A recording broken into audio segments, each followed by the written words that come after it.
Selamat siang, saya Ini Sujono dalam Buletin Siang hari ini Jumat 7 Januari. Saya akan menyampaikan berbagai laporan, antara lain tentang Sekjen PBB Kofi Annan. Siang ini tiba di Banda Aceh untuk melihat langsung kerusakan pasca terjadinya gelombang tsunami di Nanggro Aceh Darussalam.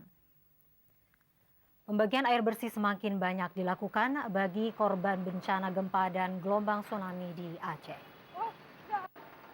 Kita awali dengan laporan dari Banda Aceh.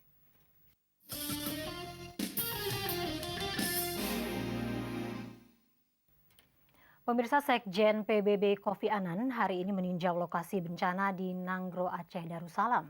Berbagai perkembangan terakhir di Aceh seperti relokasi pengungsi dan distribusi air bersih menjadi laporan rekan kami langsung dari Banda Aceh. Ya, Mutia Nandika. Ya, Ina. Ya, berita apa yang bisa Anda berikan kepada pemirsa seputar kedatangan Kofi Annan ke Banda Aceh? Ya, Ina.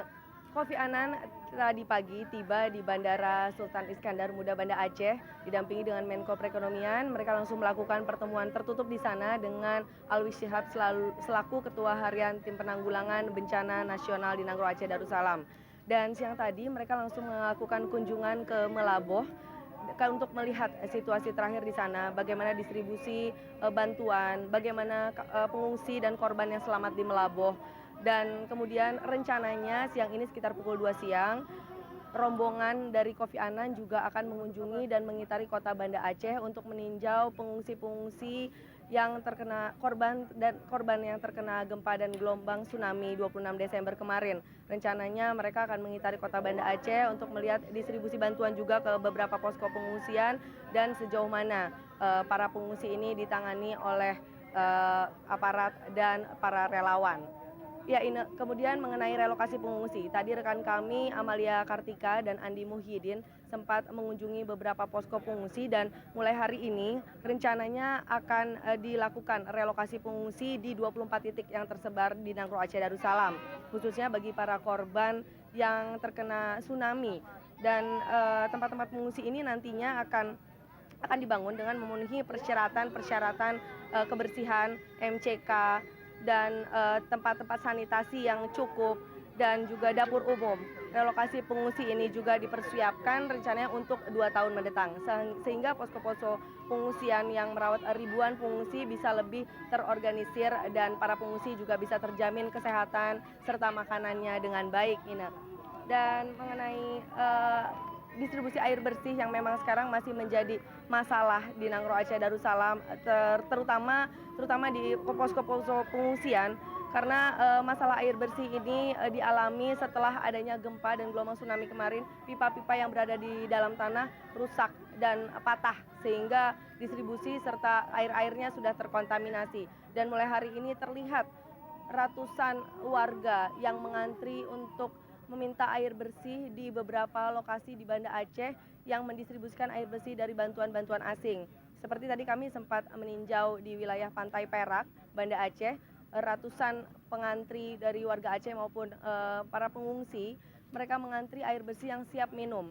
Air bersih ini diambil dari pipa-pipa yang sudah patah dan pemerintah Australia dibantu juga dengan aparat dari TNI itu menemukan pipa tersebut dan kemudian air tersebut disteril lagi untuk kemudian siap diminum oleh warga. Dan seharinya air bersih ini bisa terdistribusikan sekitar 8.000 liter.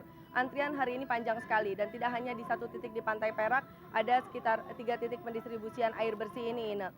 Dan mengenai kondisi rumah sakit, hari ini juga, Ine, sudah ada 4 rumah sakit, mulai hari 4 rumah sakit yang kembali aktif. Sebelumnya kan hanya rumah sakit Kesdam yang menjadi pusat perawatan korban-korban gempa dan gelombang tsunami. Namun mulai hari ini Rumah Sakit Zainal Abidin sebenarnya sudah 2 hari kemarin menerima hampir sekitar 30 pasien korban gempa dan gelombang tsunami tanggal 26 Desember kemarin. 10 orang dari 30 orang tersebut adalah anak-anak dan mereka rata-rata sudah mengalami infeksi akibat luka-luka yang tidak tertangani secara medis sejak awal. Dan selain penyakit diare, tetanus juga sudah merebak, juga ISPA. Namun di Rumah Sakit Zainal Abidin memang masih mengalami kendala juga masalah air bersih. Karena air bersih sangat dibutuhkan untuk keperluan sehari-hari bagi pasien dan juga untuk membersihkan rumah sakit yang sebelumnya Rumah Sakit Zainal Abidin ini tertutup lumpur hingga 1 meter. Bahkan ketika melakukan pembersihan, aparat TNI dan 40 orang relawan menemukan 2 orang mayat di sana. Entah itu mayat yang berasal dari dalam rumah sakit atau pegawai rumah sakit atau pasien atau warga yang terhempas oleh gelombang tsunami. Namun memang tenaga juga dibutuhkan untuk membantu membersihkan Rumah Sakit Zainal Abidin ini sebagai rumah sakit umum yang kemudian nantinya bisa dipakai rujukan bagi posko-posko kesehatan di sekitar kota Banda Aceh untuk merawat dan melakukan tindakan operasi. Karena hari ini juga para relawan dan aparat dokter dari Dinas Kesehatan DKI sudah mulai membersihkan kamar operasi dan membersihkan alat-alat operasinya. Demikian Ine dari laporan dari tim Nangro Aceh Darussalam. Baik, terima kasih Mutia Nadika dari Banda Aceh, Nangro Aceh Darussalam. Buletin siang segera kembali setelah informasi lalu lintas dari Jalan Basuki Rahmat, Surabaya berikut ini.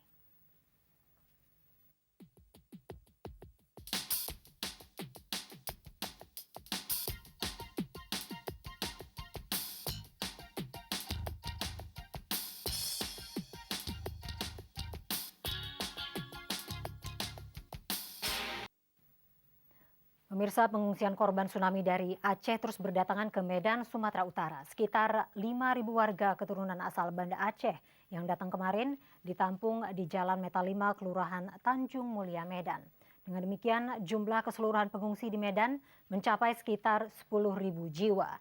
Posko Nasional di Bandara Polonia mencatat jumlah pengungsi yang tiba di Medan dengan pesawat angkut dari Banda Aceh sekitar 2.659 orang. Sementara mereka yang melalui jalan darat dan pesawat komersial tidak terdata dan diperkirakan jumlahnya jauh lebih besar. Selain Medan, jumlah pengungsi terbesar asal Aceh juga ditemui di Kabupaten Deli Serdang.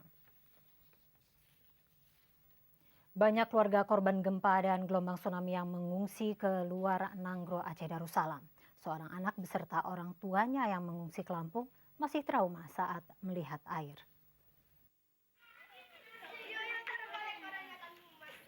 Evianto, 42 tahun, beserta istri, 3 anak, dan ibu mertuanya berhasil selamat dari gelombang tsunami yang melanda Provinsi Nangro Aceh Darussalam beberapa waktu lalu. Evianto, warga Dusun Malahayati, Lampulo, Kuta Dalam, Banda Aceh ini sempat terpisah dari keluarganya. Ia baru menemukan istri dan anaknya 2 hari setelah musibah terjadi di sebuah masjid.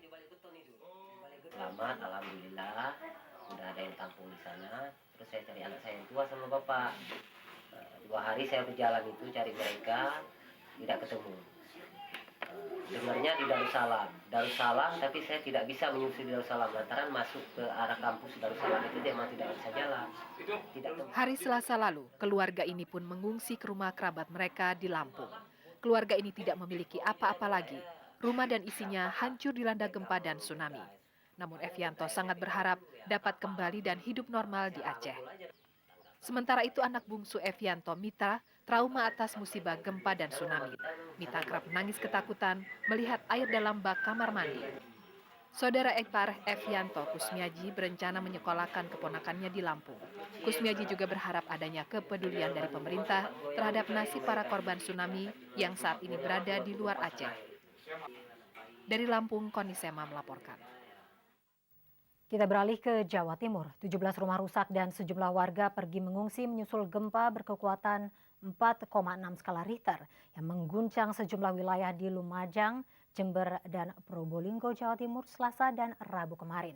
Gempa terjadi akibat meningkatnya aktivitas Gunung Lamongan.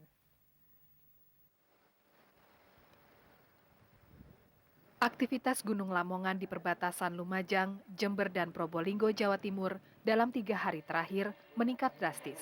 Hal ini ditandai dengan gempa tremor vulkanik berkekuatan 4,6 skala Richter.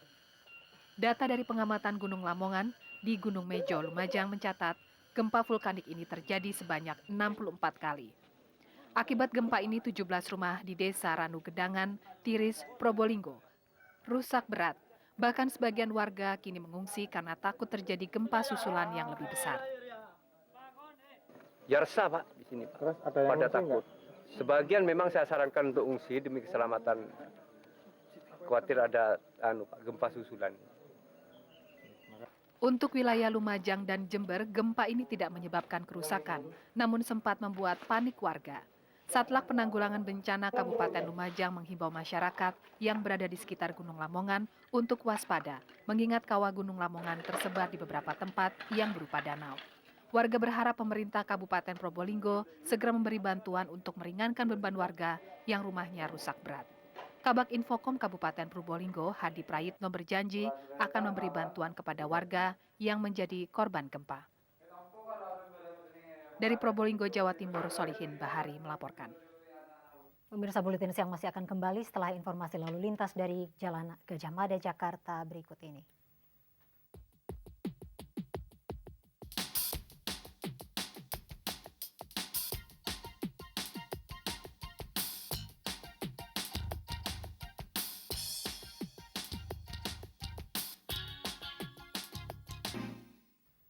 Pemirsa, aparat Polres Poso hingga kini masih mengejar pelaku peledakan bom di Desa Mungko, Kecamatan Poso Pesisir, Kamis malam.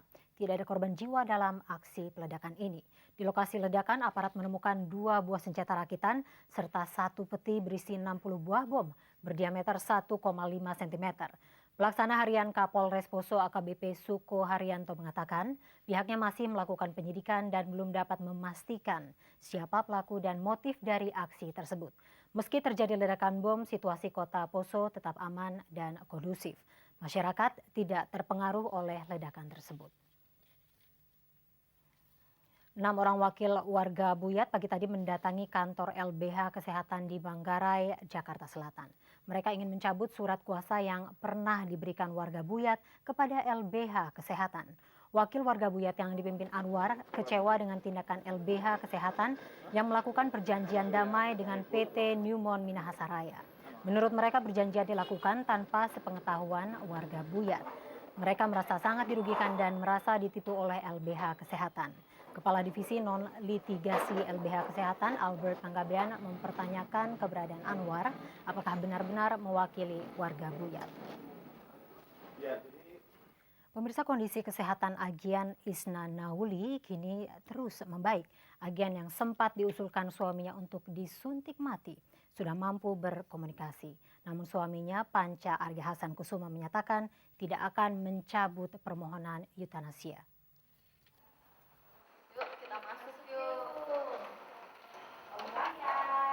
Kondisi kesehatan Agian Isna Nauli kini jauh membaik.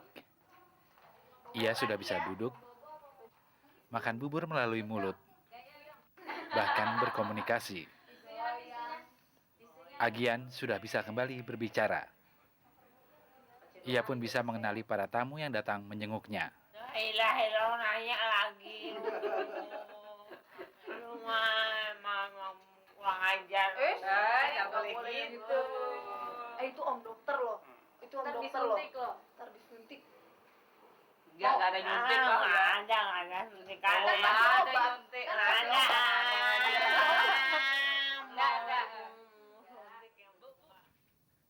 Sudah sebulan terakhir ini, Agian tidak lagi ditunggui suaminya Panca Arya Hasan Kusuma.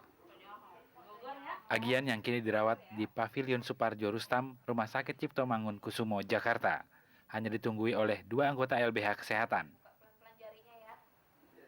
Pihak rumah sakit sebenarnya berharap yang menunggu Agian adalah anggota keluarganya. Rumah sakit ingin memberikan terapi atau semacam pelatihan untuk merawat Agian jika sudah kembali ke rumah.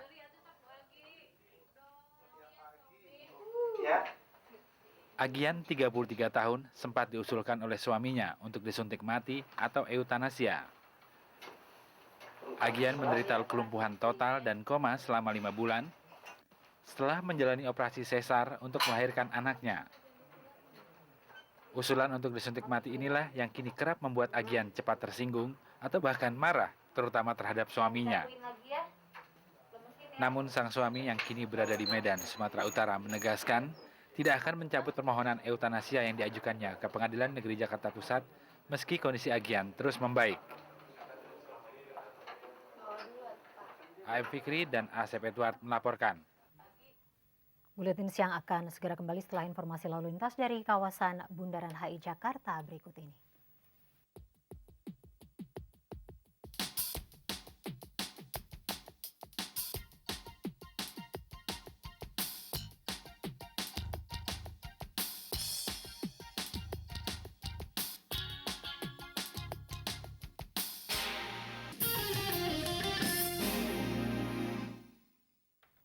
Pemirsa, kita kembali bergabung dengan rekan Mutia Nandika yang berada di Banda Aceh Nanggro Aceh Darussalam yang akan melaporkan langsung suasana menjelang sholat Jumat pertama pasca bencana tsunami di Masjid Baitur Rahman, Banda Aceh.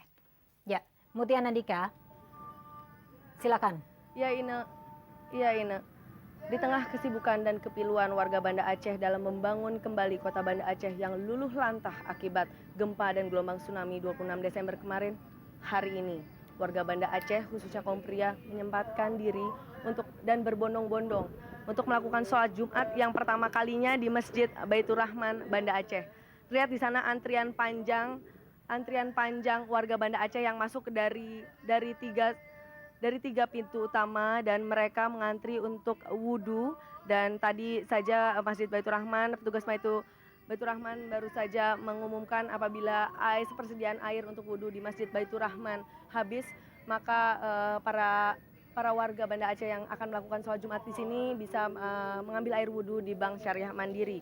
Sholat Jumat rencananya akan dilaksanakan sekitar pukul 1 kurang 10 menit waktu Indonesia Barat, dan tadi baru saja saya mendapat kabar sholat Jumat akan dipimpin oleh Imam Dr. Tengku Haji Asmar Ismail, Imam Besar Masjid Raya Baitur Rahman Banda Aceh, dan Dr. Din Syamsuddin sebagai khatib. Akan hadir juga rencananya Kasad Ria Kudu dan Bapak Alwi Shihab. Namun Masjid Baitur Rahman ini sebelumnya sudah 3 hari kemarin warga dan TNI serta para relawan bergotong royong untuk membersihkan dan melakukan rehabilitasi serta fogging agar tidak tercium bau mayat yang menyengat. Karena pada saat bencana, masjid ini berdiri kokoh dan menjadi saksi bisu dari gempa dan gelombang tsunami 26 Desember kemarin. Dan di masjid inilah disimpan mayat-mayat yang bergelimpangan di jalan dan sebelum dimakamkan ke tempat-tempat pemakaman kuburan massal. Dan telah saya sampaikan tadi, Masjid Baitur Rahman adalah saksi bisu dari bencana ini.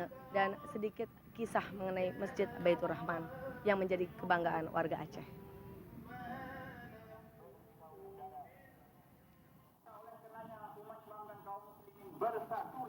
Masjid Raya Baitur Rahman di Banda Aceh merupakan salah satu rumah ibadah kebanggaan warga Nanggro Aceh Darussalam. Masjid yang didirikan tahun 1875 ini selalu digunakan warga untuk berbagai kegiatan keagamaan seperti sholat berjamaah dan belajar mengaji.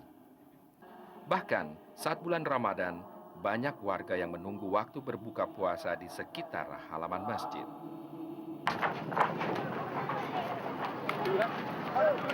Sejak bencana gempa dan gelombang tsunami melanda tanah Rencong 26 Desember lalu, masjid ini seolah beralih fungsi.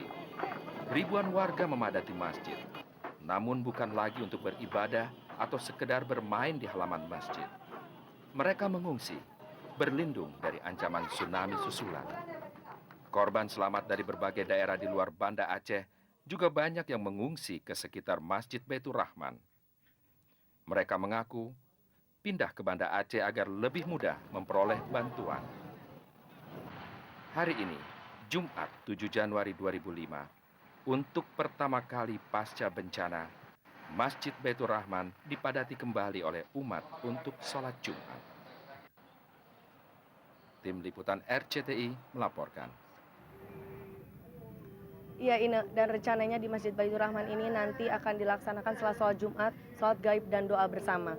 Semoga saja doa dari Masjid Baitur Rahman pada sholat Jumat kali ini akan memberikan ketegaran para warga Aceh untuk dapat bangkit kembali dan rajut benang kehidupan setelah bencana kemarin.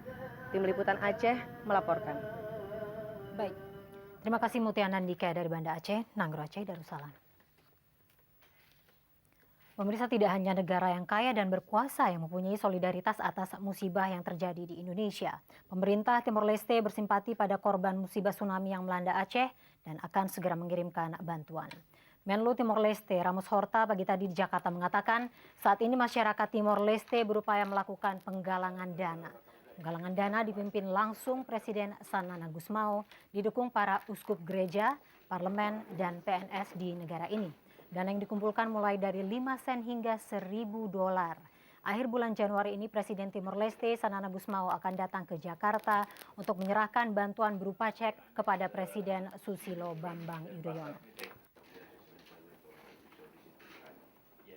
Dan sebelum berpisah, kembali kami ajak Anda menyalurkan bantuan bagi korban gempa dan tsunami di Aceh melalui RCTI Peduli melalui rekening bank BCA nomor 128 300 7.000. Dan pemirsa, berakhir sudah buletin siang hari ini. Sampai jumpa.